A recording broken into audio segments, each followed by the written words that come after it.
Ladies and gentlemen, good evening. I'm proud and privileged to be here on behalf of my mother and my brothers and sisters, my mother and father's grandchildren, boyfriends, girlfriends, friends, other people who are here.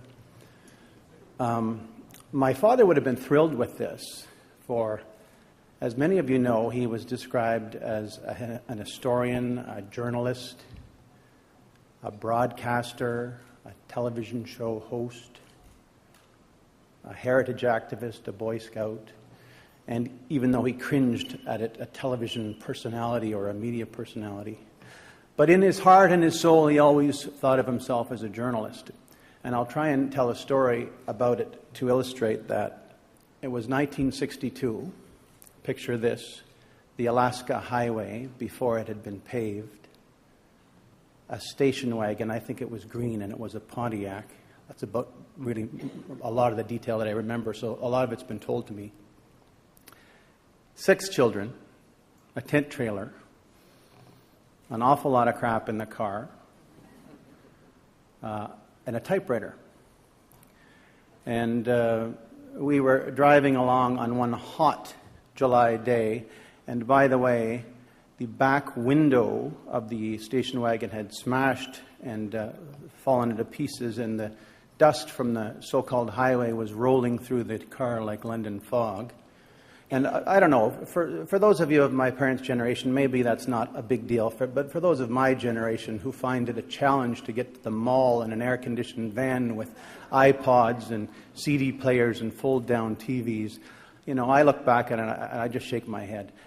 At any rate, we were driving along, and at some point in that trip, one of my sisters probably said, Mom, Paul's not looking too well in the back seat. I think we should pull over." And there was no response. And so another one of my sisters, Mom, we better pull over. Paul's really looking green. And then 3 or 4 other of my siblings would say, "Mom, we better pull over." My mother looked over her shoulder, and she'd say probably to my father, "Pierre, the boy is not looking too well. We really should pull over." And my father probably looked over his shoulder and said, "The kid looks fine. He's just a little tired. It's the heat and the dust." And so we drove on a little bit longer, and then, of course, again it came, Mom, Paul's going to barf. Polly's feeling bad. Polly's turning green." And now my brothers and sisters are trying to put some distance between themselves and myself. I'm sorry to be ruining your dinner for those of you who aren't feeling well here.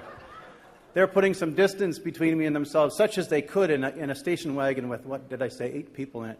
And, my father would like this story, and my kids would too. My kids do like this story, and I'll try and spare you the theatrics here, because I know it's sort of a nice event. But suffice it to say, his typewriter, by the way, is sitting either on my knees or between my legs. And after the 3rd time he refused to pull over, I proceeded to barf in the typewriter.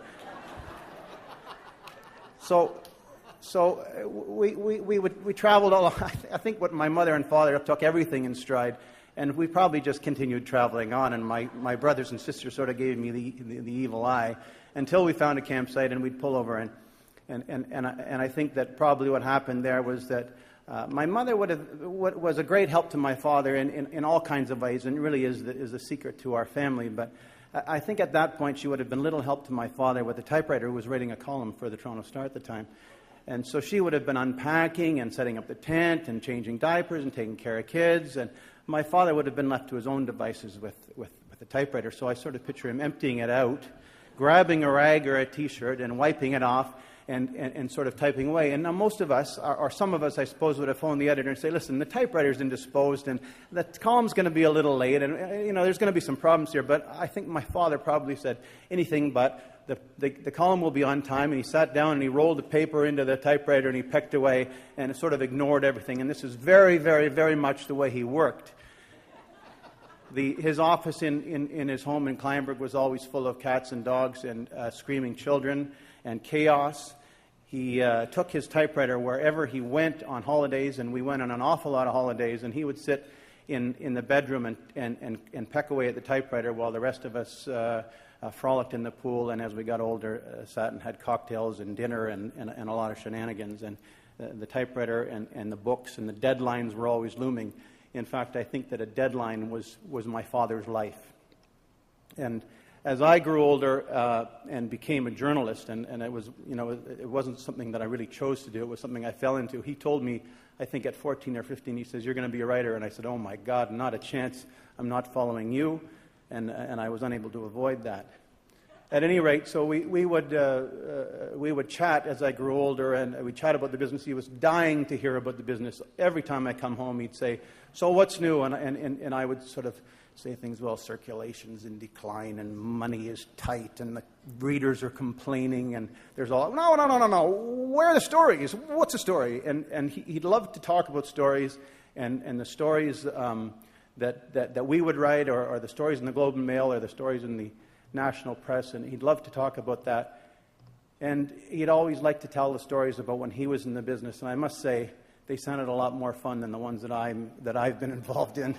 They usually involved a lot of booze, and the publishers and editors, and they seemed to do both at the same time, and they seemed to do it very well.